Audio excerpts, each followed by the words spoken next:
హిందూ మతంలో ఉండే అన్ని భేదాలని పోగొట్టగలిగే ఏకైక దీక్ష అయ్యప్ప దీక్ష.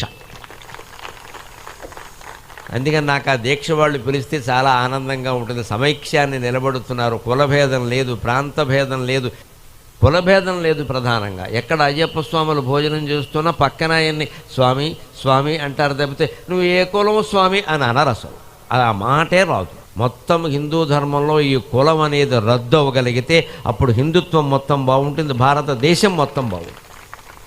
ఓ పక్క కుల సంఘాల భోజనాలు కార్తీక మాసంలోనే జరుగుతూ ఉంటాయి, అయ్యప్ప దీక్షలు కార్తీక మాసంలోనే జరుగుతూ ఉంటాయి. మన ప్రత్యేకత ఇది. పోటాపోటీ ఉండాలి, పర్వాలేదు.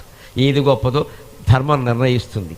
అంచేది అయ్యప్ప దీక్ష వాళ్ళు ఎవరైనా పిలిస్తే నాకు రావాలని ఎందుకు అనిపిస్తుంది అంటే, ఎటువంటి భేదము లేకుండా 4 మెతుకులు నీ పక్కన కూర్చొని తినడానికి దిక్కుమాలిన కులం అడ్డమైతే ఈ అధవ కులం తీసుకెళ్ళి గంగలో బారేద్దామని అందరికీ చెబుతున్న దీక్ష అయ్యప్ప దీక్ష.